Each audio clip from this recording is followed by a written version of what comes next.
안녕하세요. 서울에 거주하고 있는 30대 여자입니다. 새해가 밝고 새로운 해가 시작되었네요. 저는 지난해가 모두 잊고 싶을 만큼 악몽 같은 한 해였는데요. 제 주변에서도 유튜브를 즐겨보는 것 같아서 혹시 제 이야기인 것을 눈치챌까봐 부끄럽기도 하지만 한번 용기 내어서 적어보겠습니다. 오늘 저는 정말 말도 안 되는 일을 했던 상식밖에 예비 시어머니에 대해서 이야기를 해보려고 해요. 이제라도 담담하게 말을 할 수 있음에 감사하며 오늘 제 이야기 시작해 보겠습니다. 워낙 다양한 환경에서 살고 계신 분들이 많으셔서 저에 대해 말을 하기가 민망하기도 하네요. 우선 간단히 말을 하자면 저는 굉장히 여유 있는 가정에서 자랐습니다. 저희 할아버지가 사업을 시작하셨는데 굉장히 큰 성공을 이루셨고 아빠가 가업으로 받으시면서 성공대로를 이어가셨고요. 그 분야에서는 구독자분들도 이니셜만 들으면 알 정도로 유명한 업체입니다. 여유 있게 자라서 갖고 싶은 것 다 갖고 사고 싶은 것 다 가지면서 살았을 거라고 생각하시겠지만 정반대였어요. 저희 집은 정말 평범한 18평 아파트였고요. 아빠는 항상 말씀하셨습니다. 셋이 살기엔 충분하니 더 큰 것을 바랄 것도 없다고요. 제가 어린 마음에 우리 아빠 회사가 크다라고 하며 자랑이라도 하고 싶어 하는 날에는 아빠는 저에게 이렇게 교육을 시키셨어요. 예슬아, 돈이 많은 것은 드러내지 않는 거야. 돈 자랑을 해서 좋을 것은 하나도 없단다. 라고 말이에요. 그렇게 아빠의 말씀 아래 저희는 평범한 집에서 조용히 쭉 살아왔고요. 대신 듣기로는 아빠가 땅이나 건물을 조용히 매입하면서 자산 관리를 하신다고 들었습니다. 저는 대학교를 아무 문제 없이 잘 졸업하고는 하고 싶은 일을 찾으러 유학도 다녀왔다가 현재는 쇼핑몰을 운영하고 있습니다. 만족하면서 잘 지내고 있고요. 매출도 좋아 모든 게 다 과분할 정도로 행복하다고 생각했어요. 그러다가 저는 제 남자친구를 만나서 연애를 시작하게 되었는데요. 4살 연상의 9급 공무원이었고 평범한 집안의 남자였습니다. 사실 어느 정도 재산 차이나 월급 차이가 있었지만 저는 크게 신경을 쓰지 않았어요. 제가 좋으면 그만이라는 생각이었죠. 처음 만나면서부터 서로 집안 이야기가 나올 때 저는 아빠에게 전부터 쭉 교육을 받아서 그런지 잘 사는 편이다, 사업을 한다는 이야기는 일제하지 않았고 그냥 먹고 사실 정도로 자그마하게 운영하신다라고만 언급을 해놓은 상태였습니다. 얼마 뒤 저희는 결혼을 약속했고 예비 시어머니를 처음 만나 뵙게 되었는데요. 그때부터 모든 일이 꼬였던 것 같습니다. 예슬아, 반갑다. 이야기 많이 들었어. 이번에 결혼 허락 받으러 온 거지? 네, 저도 처음 뵙겠습니다. 인사를 미리 드렸어야 하는데 죄송해요. 아니야, 괜찮아. 물어볼 것도 많았는데 잘 왔어. 그렇게 인사를 나눈 뒤 어머님은 수첩에라도 적어놓은 듯이 저에게 질문을 퍼부으셨습니다. 아들이 너무 아깝다고 하시며 고가운 표정도 지으시면서요. 아유, 내가 말을 안 해서 그렇지. 우리 아들이 얼마나 정말 귀한 아들인지 몰라. 여기 우리는 대학 나온 사람 하나도 없거든? 근데 우리 아들이 이렇게 나란 일을 하고 나라 돈을 받고 있으니 이 얼마나 기쁠 일이냐고. 누가 도와준 것도 아니야. 우리 아들은 그냥 갑자기 공부를 해야겠다고 뚱땅대더니 한 2년 했나. 그렇게 바로 된 거야. 얼마나 똑똑하고 멋져. 자기 관리도 잘하고 말이야. 아이, 그러게요. 공부하는 게 쉽지 않은 일인데 저도 참 대단하다고 말하곤 해요. 근데 그럼 우리 예술이는 정확히 무슨 일을 하는 거야? 물어보니까 회사는 안 다닌다고 하던데 요새 그런 회사도 있니? 아, 네. 거의 관리라서 따로 회사를 나가진 않아요. 집에서도 충분히 할 수 있는 거라서 중요한 일이 있을 때만 나가고요. 요새 그렇게 해서 월급도 안 주고 속이는 회사들이 많다 하더라. 조심하라고. 그럼 뭐 돈도 얼마 못 벌겠네? 150원 줘. 집에서 대충 일하는 건 내 많이는 안 줄 거고. 그냥 엄마라서 하는 말이지만 우리 아들이 너무 아깝네. 참, 그냥 엄마가 속상해서 하는 말이니까 예슬이는 많이 신경 쓰지 말고 직업이라도 제대로 잘 찾을 생각은 없니? 뭐 나중에 찾을 수도 있겠죠. 아직은 제가 이 직업이 좋아서요. 우리 아들이 다 돈 벌어서 갖다 바치게 생겼네. 돈을 그렇게 편변치 못하게 벌어서 어떡한다? 그 정도는 아니에요, 어머님. 정말 염려하실 정도는 아니라서. 아니긴 뭘 아니야? 그럼 뭐 친정집은 잘 사나? 집은 어디에 계시나? 그냥 경기도에 거주하셔요. 편안하게 먹고 사실 정도인 것 같아요. 집안도 우리 집이 조금 더 잘 사는 것 같고 경기도에 집 있다고 해도 그게 자가인지 아닌지는 잘 모르니까 우리 집안이 좀 더 낫네. 아유, 저놈이 예전부터 여자 보는 눈이 없었어. 열심히 키워서 뒷바라지하면 뭐해? 결혼을 손해보면 사는데. 예슬아, 너무 기분 나빠하지 마라. 그냥 솔직한 게 서로 편하잖아. 뒤에서 얘기하는 것보단 낫지 않겠어? 엄마, 그만 좀 해요. 예슬이 앞에서 못하시는 말이 없네. 그렇게 어머님과의 첫 만남은 마무리가 되었는데요. 완전 머리가 띵하고 어지럽더라고요. 아무리 제가 저와 제 집안에 대해서 아무런 말도 하지 않았다 하더라도 이렇게까지 사람을 무시하고 손해보는 장사다. 이런 말은 왜 하시는지 이해가 안 가더군요.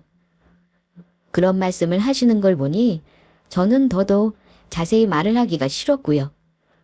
어머님이 제 말을 듣지도 않으시고 말씀을 하시는 통에 저는 150만 원도 못 받고 재택근무하는 직원, 그리고 저희 엄마 아빠는 경기도의 자가 아닌 아파트에 거주하는 사람들이 되었습니다. 남자친구는 나오면서 미안하다고 사과를 하긴 했지만 귓등으로도 들리지 않았고요. 그냥 당황스럽기만 했던 것 같아요. 앞으로도 이러시면 곤란하겠다는 생각도 들었고요. 그렇게 한 3일 정도 지난 후였을까요? 갑자기 어머니께서 전화를 주셨습니다. 예슬아, 엄마다. 바쁘니? 난 좀 물어볼 게 있어서 전화했는데. 네, 어머님. 아니에요. 물어보실 게 어떤 거. 그 문자로 사진 하나 보냈거든. 서류 같은 거 복사한 건데 그것 좀 확인해 봐라. 갔니? 저는 바로 문자를 확인해 보니 어머님이 보내신 사진이 하나 있더라고요. 눌러보니 거의 자기소개 서류 같았어요. 제 키, 몸무게, 신발 사이즈부터 본관 한자 이름 등등 써야 하는 빈칸들이 있더라고요. 저는 어리둥절해서 바로 여쭤보았어요. 어머님, 이거 받았는데 이게 뭐예요? 그거 채워서 나한테 보내라. 결혼하고 하면 서로 잘 알아야 하잖니. 키도 제대로 못 물어본 것 같고 나는 키 큰 며느리가 좋긴 하거든. 한 4장 정도 되니까 잘 적어서 우리 아들 편에 보내든지 문자로 보내든지 해. 제대로 아는 것도 없고 우리 며느리가 될 건데 좋은 애인지 아닌지도 잘 구분이 안 가서 직접 너한테 제대로 된 정보를 듣는 게 낫지 않겠어? 네. 그게 맞긴 한데 그냥 천천히 제가 말씀드릴게요. 이렇게까지 면접 보는 것 같이. 아니, 한 번에 그렇게 하면 서로 편하잖아. 그리고 그 마지막 장에 보면 그 너희 친정집에서 재산 적는 부분이 있거든. 거기에 차종하고 그 언제 뽑았는지 그것도 적어주고 또 땅이나 산산 있는지 그런 것도 한번 여쭤봐라. 서로 잘 알고 있으면 편하니까.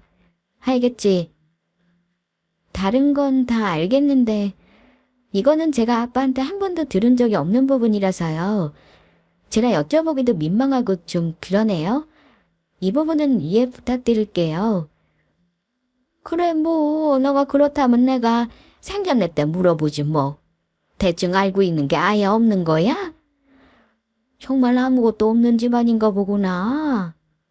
근데 난 아무도 탓하지 않아. 사람 좋아하고 안 좋아하고 하는 게 조건 보고 되는 게 아니잖니. 그냥 이해하고 사는 수밖에. 아, 네. 뭐 잘 모르겠네요. 그래, 그럼 내가 한번 나중에 여쭤볼게. 어차피 뭐 우리 집만 하진 못하겠지만. 어머님은 정말 생각보다 강적이셨습니다. 그런 어머님은 드라마에서 본 적도 없고 영화에서도 본 적 없었어요. 유튜브 사연 속에서나 종종 봤던 것 같은데 갑자기 그 서류 빈칸을 모두 채워서 보내달라니요. 서로 교환하자는 것도 아니었고 저보고 그 모든 내용을 적어서 보내라는 거였습니다. 며느리 후보가 있는 것도 아니고 제가 결혼하려고 면접을 보는 것도 아니었는데 말이에요. 제가 엄마 아빠에 대해서는 말을 아끼니 상견례에서까지 물어보신다고 하셨고요. 그때 든 생각은 아, 이 어머님은 진짜 물어보겠다라는 생각이었어요. 그날부터 앞에 미래가 까마득해 보였고 생각이 조금 더 많아졌던 것 같습니다. 어머니께서 빨리 보내라고 하셨지만 저는 도저히 그것을 채워서 보내야 하는 이유를 모르겠어서 바빠서 적지 못했다고 핑계를 계속 댔어요. 그렇게 시간은 흐르고 주말이 되었는데 어머님이 전화가 와서는 갑자기 집 밑으로 내려오라고 하시는 게 아니겠어요? 저는 무슨 일이 있나 싶어서 바로 뛰어내려갔고 어머님은 아무렇지도 않게 미소를 지으시며 저를 반겨주셨어요. 예술이 왔어? 갑자기 불러내서 미안하다. 급하게 어디 좀 갈 데가 있어서. 미리 말씀해 주시죠. 그랬으면 제가 더 빨리 준비했을 텐데. 아니야. 나도 그 사람이 오늘 시간 된다고 갑자기 얘기 들어서 후다닥 나온 거야. 얼른 가자. 시간이 많이 없어. 어머님은 시간이 없다고 저를 재촉하셨고 그렇게 저희는 어디론가로 향했습니다. 뭔가 산길로 들어가는 것 같아서 어리둥절하더라고요. 한 30분 정도 더 안쪽으로 들어갔을까요? 저희는 목적지에 도착했는데요. 어딘지 감이 오시나요? 가보니 정말 휘황찬란하게 실들이 걸려있고 형형색색들로 꽉 치워진 무당집이었습니다. 보자마자 저는 내리지도 못하고 뒷걸음질을 쳤어요. 아니, 여긴 왜? 예약까지 했으니 얼른 들어가자. 여기 잡기가 얼마나 힘든 건데. 어머님, 저 기독교예요. 미리 말씀해 주셨으면 저 여기 안 왔을 텐데. 누가 뭐래. 그냥 너는 옆에서 앉아 있으라고. 그건 괜찮을 거 아니야. 어머님은 제 손을 끌고 무당집 안으로 들어갔습니다. 처음 가봐서 낯설기도 하고 많이 무서웠어요. 어떻게 해야 할지도 잘 모르겠더라고요. 그렇게 끌려 들어가서 저는 어머님 옆에 가만히 앉아 있었습니다. 눈도 잘 못 마주쳤고요. 여기 우리 예비 며느리예요. 저번에 말한 한번 잘 보시고 말해주세요. 어머님의 말이 끝나자마자 무당은 소리를 지르면서 언성을 높여 말을 하더라고요. 어디서 이런 애를 만나가지고? 응? 네, 왜요? 말해주세요. 자세히 말해주세요. 시간이 가면 갈수록 알게 될 거야. 내가 왜 이런 말을 했는지. 당신 아들도 그렇고 당신도 그렇고 집안이 뒤집어질 거다. 사람이 잘 들어와야 집안이 평온하지. 네. 아니, 집안이 뒤집어진다고요? 아니, 왜요? 온 집안을 망하게 할 여자야? 여기서 관삭을 보니 딱 그래. 며느리 안 좋게 말하고 싶진 않은데 그냥 내 눈에는 다 보이는 걸 어떡해. 아이고, 이걸 어떡하나. 이걸 어떡해. 거기 예비 며느리. 한번 말해봐. 너네 집 잘 못 살지? 벽지가 뜯어지는 게 보이고 곰팡이 있는 집이 보여. 내 눈속이 생각하지 마. 그렇게 잘 못 살면서 왜 사기쳐서 시집을 놓으려고 해. 왜 평범하다고 말을 하냐고. 평범하지도 못한 집안이 어디서 거짓말을 쳐. 누구 인생 망치려고. 뭐요? 정말이에요. 예수라, 이 말이 사실이냐? 아니, 사실이고 말고 물어볼 것도 없지. 곰팡이 있는 집이 보인다는데 그게 사실이지. 아, 지금 무슨 소리를 하시는 거예요? 제가 무슨 사기를 쳐서 시집을 간다고 하시냐고요? 아, 뭘 한다고 지금 제 앞에서 그렇게 큰 소리를 치세요? 어허, 지금 어디 앞이라고 큰 소리를 내? 얘 눈 보세요. 눈을 보면 딱 알지. 다 나와. 함부로 말하지 마세요. 제대로 모르는데 어디서 아는 척을 해. 저는 그렇게 먼저 일어나서 밖으로 나왔습니다. 진짜 많이 화가 나더라고요. 무슨 관상을 보니까 온 집안을 망하게 할 여자라니. 그래 말이나 되는 소린가요? 거짓말 치는 거? 그건 맞아요. 잘 살고 있는데 그냥 평범하다고 거짓말을 쳤으니까. 근데 무슨 잘 살지도 못하고 벽지가 뜯어지도록 못 산다니. 저 무당이 정말 용한 무당이 맞나요?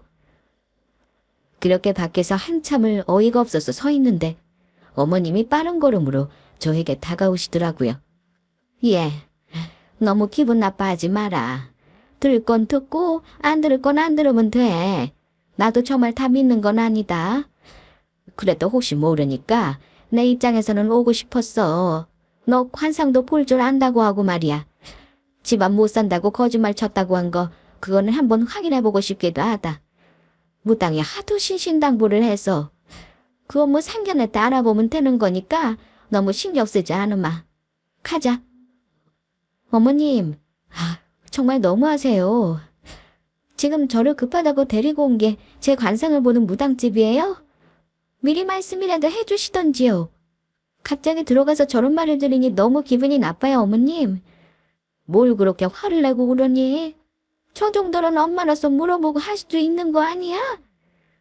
자세히 너를 보고 싶다고 해서 나는 더 정확하게 들으려고 데려온 거고. 저 무당이 원래 말을 저렇게 솔직하게 해. 거르지 못하더라고. 신경 쓰지 마라. 그렇게 저는 집으로 돌아왔습니다. 집에서 저는 단 한마디도 하지 않았고요. 정말 곱씹어서 생각하면 할수록 많이 불쾌하더라고요. 제가 왜 거기 가서 평가를 받고 있어야 하는지, 제 얼굴에 흉이라도 붙었던 걸까요? 화가 나서 집에 오자마자 저는 남자친구를 불렀고 다 말하기 시작했어요. 이건 도저히 아니라고 하면서요. 오빠, 이게 말이나 돼. 나 지금 어디 다녔는지 알아? 무당집에 다녀왔어. 우리 집 모태신앙이 기독교인 거 알지? 갑자기 나오라고 하셔서 따라 나서니까 무당집이었다고. 근데 들어가니까 뭐라는 줄 알아. 나보고 온 집안 망하게 할 상이래. 갑자기 우리 집 못 살지? 이러면서 물어봤다고. 어떻게 그래? 어떻게 그러냐고. 너무 신경 쓰지 마. 나도 엄마한테 대충 들었는데 원래 그렇게 말하는 사람이라며. 그 무당이랑 친하게 지낸 지도 좀 오래되고 해서 한번 보여주고 싶으셨나 봐. 우리 엄마 그런 사람 아니야. 알고 보면 마음도 깊고 정도 많은 사람이야. 너한테 자꾸 집안 어쩌고 얘기하는 건 그냥 아들 사랑이 급진해서 그렇다고 생각해주고. 아들 사랑이 급진해서 내 본관하고 내 신발 사이즈에 무슨 지명 내역까지 보내라고 하신 거야? 오빠, 나도 옳고 그름은 알아. 다른 거랑 틀린 것도 구별할 줄 알아. 아들 사랑이랑은 완전히 다른 문제야. 계속 우리 집안을 무시하고 있고 나까지도 무시하고 계셔. 오빠가 얘기해볼 순 없는 거야. 어떻게 아들이 그걸 엄마한테 딸처럼 조잘대냐? 그냥 내가 이해해주고 넘어가면 되는 부분이지. 너무 신경 쓰지 마. 그래도 너무한 것 같은 건 내가 중간에서 계속 자를게. 팔은 안으로 굽는다고 했던가요? 처음으로 어머님에 대한 이야기를 남자친구에게 꺼냈는데 남자친구는 우리 엄마 그런 사람 아니라고 말을 하더라고요. 드라마에서나 보는 명대사를 여기서도 들을 줄이야. 오히려 마음이 깊고 착하신 분이라고 하시더군요. 제가 보기에는 며느리를 반대하는 악독한 시어머니였을 뿐인데도요. 남자친구에 대한 사랑이 아무리 컸어도 남자친구의 태도를 보니 이건 앞으로가 뻔하다는 생각도 들었어요.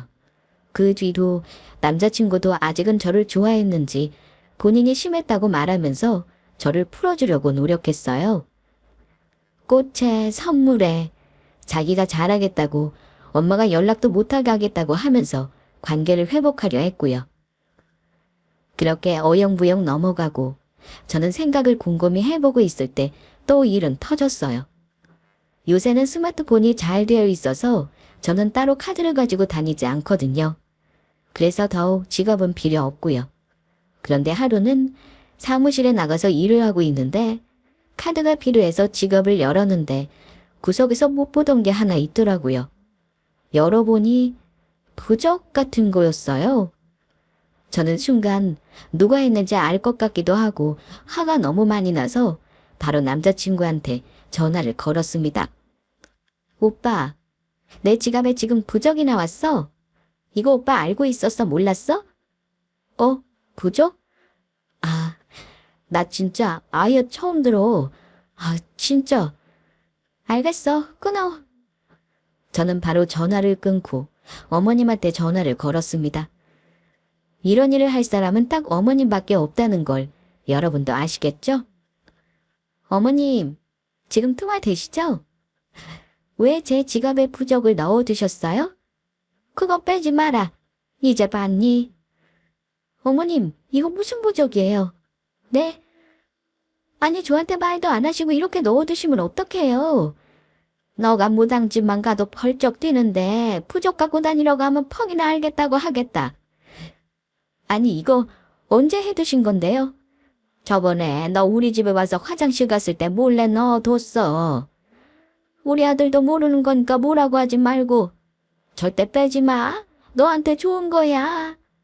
그니까 뭐냐고요, 어머님. 그 무당한테 사정 말하고 하니까 너네 집 수준이랑 우리 집 수준이랑 비슷해지라고 만들어준 거야. 딱 우리한테 알맞게 만든 부적이니까 그거 함부로 버리거나 하면 안 돼. 사실상 돈 많이 벌게 되는 부적이기도 하지. 그 무당도 그러더라. 어느 정도 맞아야 결혼하는 거라고. 물론 무당 말 믿는 건 아니야. 정확한 건 너희 아빠한테 물어봐야 알겠지만 그래도 확실히 우리보다 돈이 없는 건 맞으니까. 그래도 결혼을 시키려고 내가 이렇게 용을 쓰는 거다. 오히려 너가 나한테 고마워해야 할걸? 어머님, 진짜 너무하신 거 아니에요? 누구 수준이 누구 수준을 따라가요. 정말 너무하세요. 잘 알지도 못하시면서 왜 이런 걸 하시고 몰래 넣어두시고 혹시나 제가 이 부적 때문에 잘못되면요? 정말 너무하세요. 차라리 결혼을 반대하세요. 아니야, 그런 걸 원하는 건 아니야. 그냥 서로 좋으라고 돈 많이 버는 부적 넣어둔 거지. 아무튼 빼지 마. 그러면 우리 아들이 더 편하게 살 것 같기도 하고 모두가 좋은 거 아니겠어? 저는 전화를 끊자마자 바로 부적을 불태웠어요. 옥상에서 그 부적을 보면서 얼마나 울었는지 왜 제가 이런 취급을 받아야 하는지도 이해가 안 갔고 이 상황이 정말 화가 나더라고요. 이렇게 몰래 부적을 넣어둘 수도 있나요? 이건 누구를 저주할 때나 그런 거 아닌지 돈 많은 부적인지 아닌지는 알 방법도 없었고요. 저는 그날 결심했습니다. 파혼을 해야겠다고요. 남자친구가 좋은 사람이고 아직도 좋아하지만 이건 아니라고 수십 번 되뇌었습니다. 사람은 고쳐질 수 없다는 걸 저는 잘 알고 있었거든요. 그때부터 저는 이제 남자친구에 대한 마음을 정리해야겠다고 다짐한 거였죠. 그러던 중 저희 부모님께서 하루는 전화가 왔어요. 예슬아, 결혼 준비는 잘 돼가? 요새 연락도 없고 얼굴도 안 보여주고 해서 전화했어. 엄마, 네, 너무 바빠서 전화도 못 드렸어요. 아니, 할 말이 있어서 우리 엄마 아빠 집 지어서 전원주택에서 살려고. 서울 안에서 사는 것도 시끄럽고 정신도 없고 해서. 그리고 너도 시집 갈 텐데 굳이 서울에 살 필요도 없어 보이고. 그래서 계약도 다 했어 이미. 지금 집은 너한테 증여하려고 하는데. 지금 집을요? 어, 지금은 잠깐 다른 사람 살게 하려고 곧 증여도 진행할 거야. 이서방한테 말하지 마. 너 여보 엄청 화내신다. 알지? 아니, 집을 갑자기 안 주셔도 되는데 엄마 아빠 여태까지 고생해서 돈 번 거잖아요. 우리는 있을 만큼 다 있어. 건물도 있어서 임대료도 다 받고 있는데 뭐. 언제부터 아빠가 너한테 집 해주고 싶어 하셨어. 그냥 받고? 그래서 우리가 새로운 집 다 지어지기 전에 있을 것도 없고 해서 잠깐 시골에 조그만 집에 내려갔다가 올 거야. 네 아빠 고향 있잖니? 거기 마을에 가서 좀 쉬고 싶으시대. 알죠. 저도 같이 갈까요? 아니야. 나는 언제든지 사무실로 출동해야 하는데 거기까지 오는 건 힘들 거고. 그냥 주말에 한번 이서방이랑 놀러와. 알겠어요. 아니 갑자기 증여 듣고 나니까 정신도 하나도 없고 얼떨떨하네. 주말에 한번 넘어갈게요. 그때 맛있는 거 먹고 해요. 전화를 끊고 나서도 얼떨떨했어요. 갑자기 서울의 집을 증여까지 해주시고 언제부터 주시고 싶으셨다고. 진짜 감사하기도 했고 책임감이 더 생기는 것 같았죠. 그 주 주말에는 엄마 아빠 모시고 감사하다고 말씀드리고는 좋은 호텔에서 밥도 먹었습니다. 바로 그 다음 주에 시골에 있는 조그마한 집에 잠시 계시러 가신다고 하더라고요. 저도 한번 들리겠다고 했고 그렇게 마무리가 되었는데요. 이제 남자친구하고는 완전히 정리를 해야겠다고 생각했는데 딱 그날 아빠가 전화를 주셨어요. 아빠하고 딸하고는 통하는 게 있는 건지 싶었습니다. 딸, 뭐해? 갑자기 생각나서. 그냥 있어요.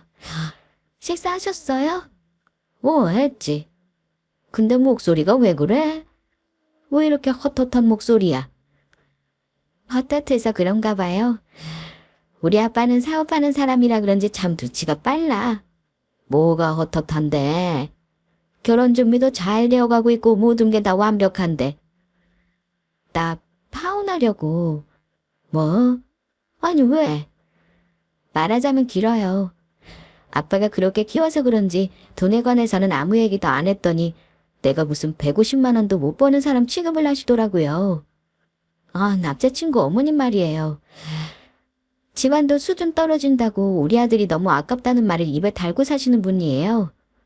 뭐, 정말 이게 다가 아니에요. 무당집에 갑자기 데려가셨거든요? 우리 집 못 산다고. 갑자기 무슨 곰팡이가 보인다고 하면서 그래놓고는 흘겨들으라고 하질 않나.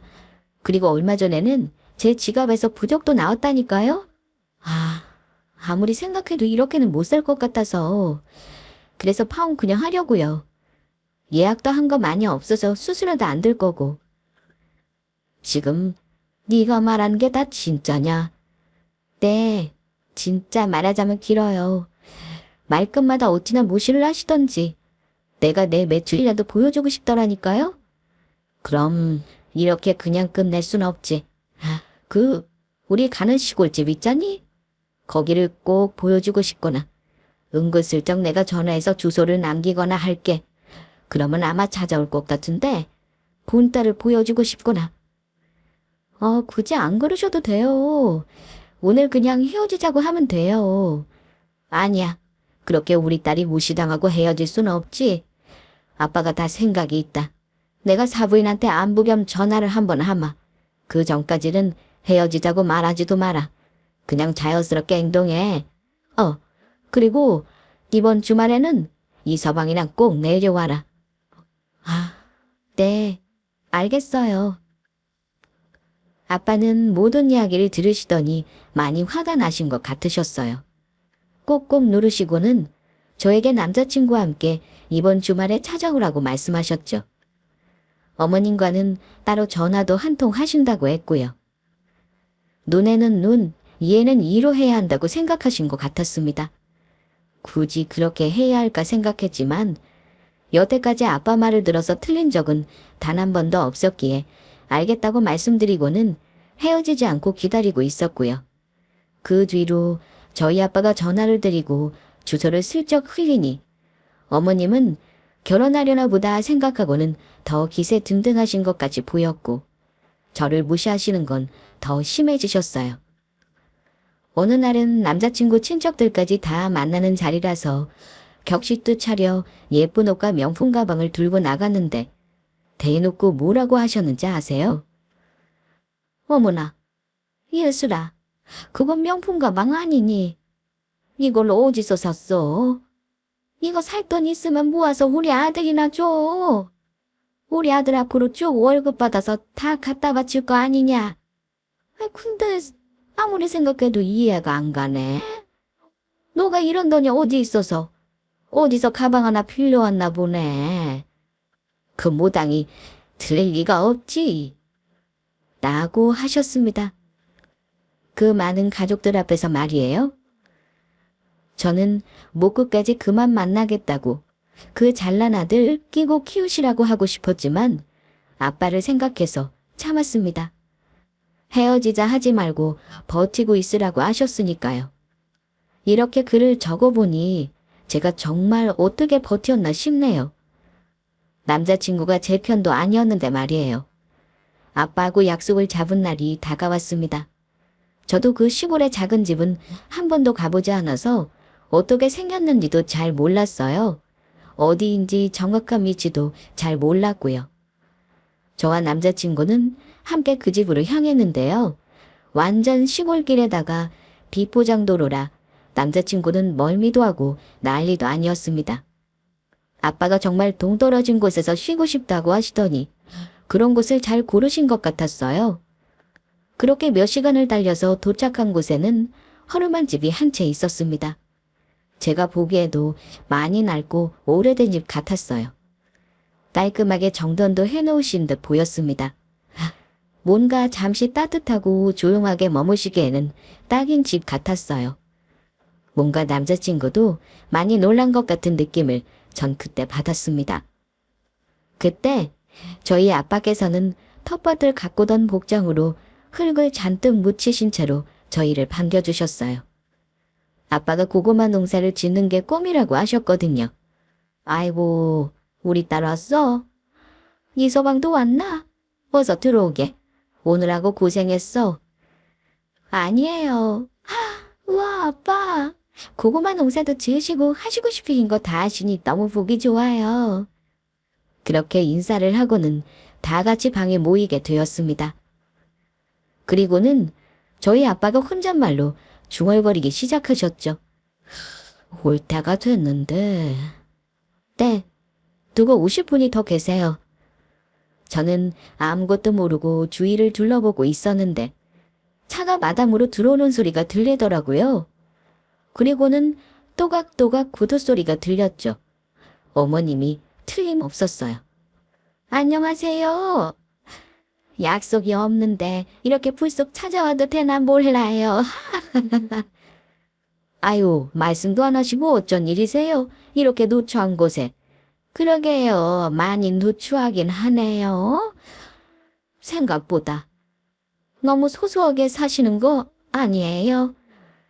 들어오시죠. 소소하게 사는 게 제 목표이니 꿈을 이루고 살고 있습니다.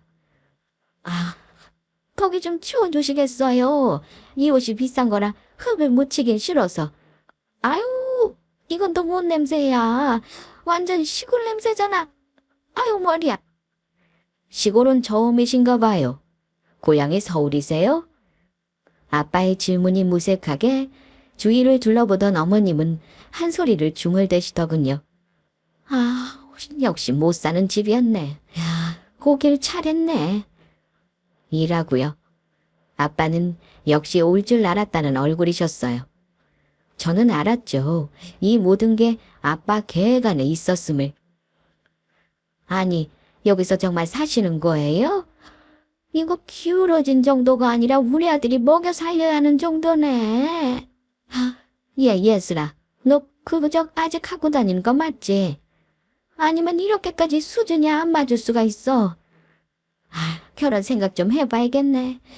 이런 곳에 어떻게 장가를 보냈냐고. 그러시죠. 결혼은 모르세요? 안 하셔도 되는데 일단 앉아보시겠어요, 사부인? 보여드릴 게 있습니다.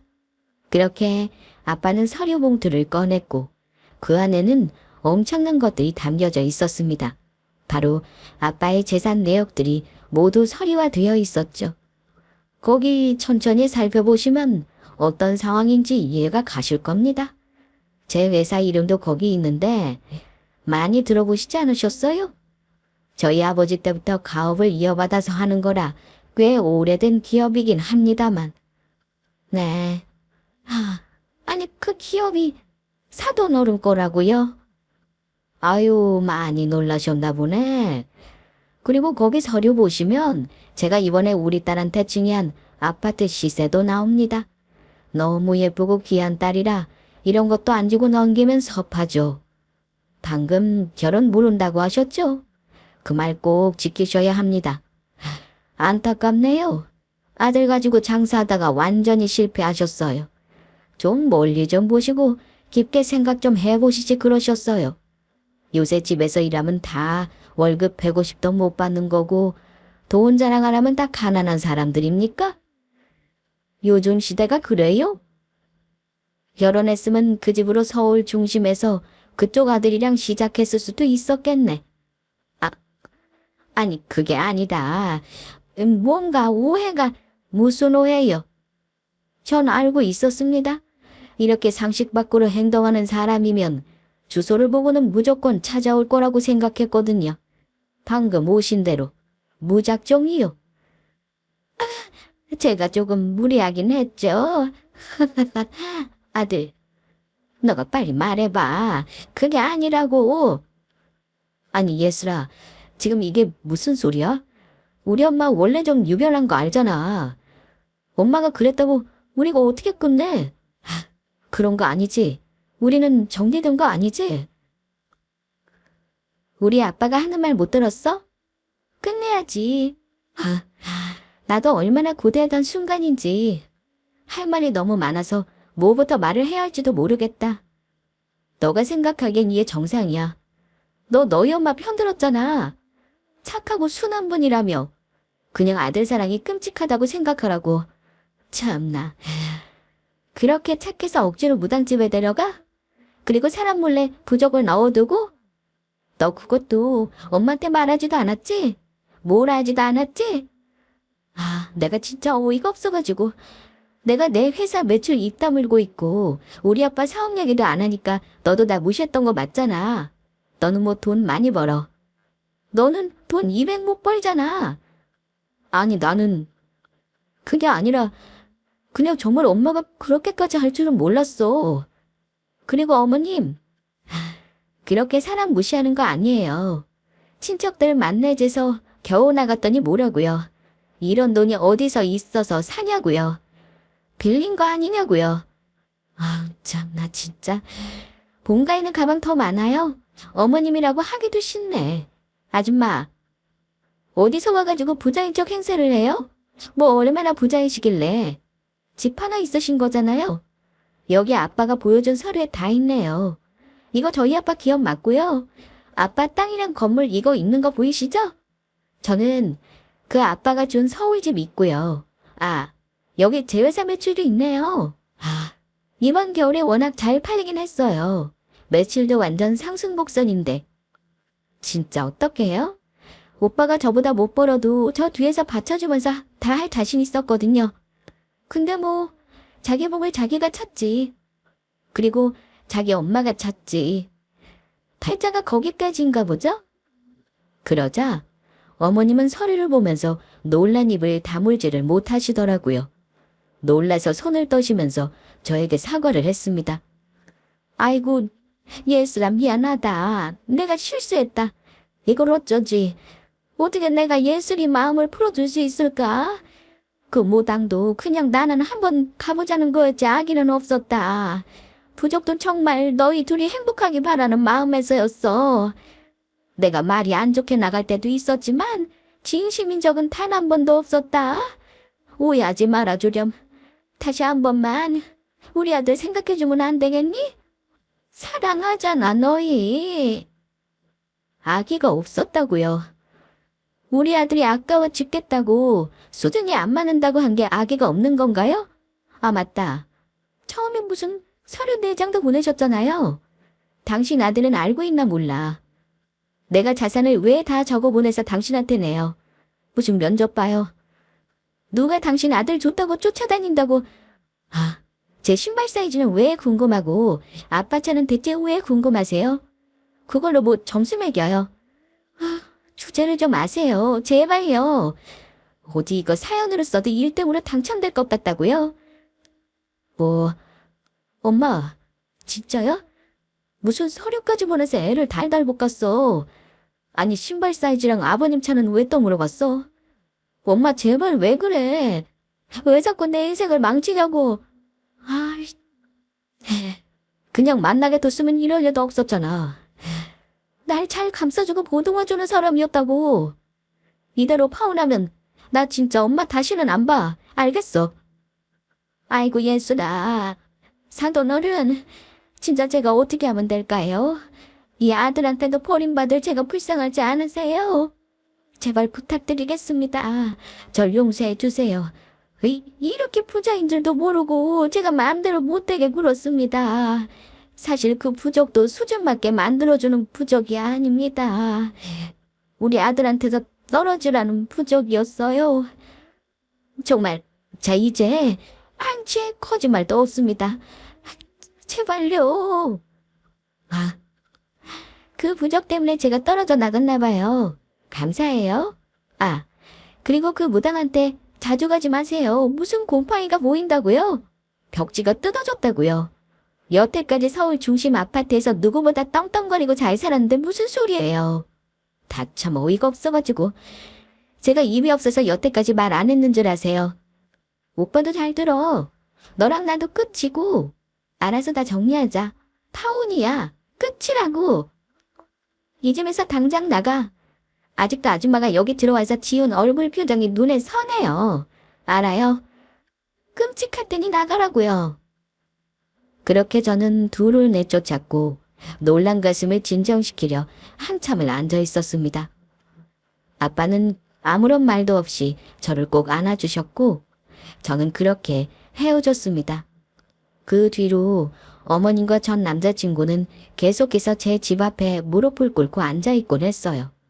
그 서울 아파트가 아까운 건지 기업 사장인 저희 아빠가 아까운 건지는 모르겠다만 그랬습니다. 그 뒤로 경찰에 신고를 몇 번 하니 다시는 찾아오지 않더라고요.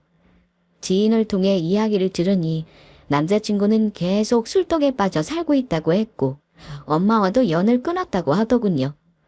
그러라고 하죠 뭐. 저는 정말 또 다른 인생을 얻었다고 생각하고는 누구보다 열심히 잘 살아가고 있습니다. 달달 볶는 상식밖에 사람도 없어져서 일에도 더 집중할 수 있게 되었고요. 매출도 배로 늘어가고 있어 행복한 나날들을 보내고 있네요. 생각할수록 끔찍합니다. 혹시나 제가 남자친구를 너무 사랑해서 모든 것을 감당할 수 있다고 하며 결혼을 진행했으면 어땠을지. 물론 그럴 일은 없었겠지만 말이에요. 오늘 제 이야기는 여기까지였습니다. 들어주신 분들 모두 감사합니다. 올해는 항상 건강하시고 행복한 일들만 가득하셨으면 좋겠네요. 저도 어딘가에서 잘 살아가고 있겠습니다. 여러분도 꽃길만 걸으세요.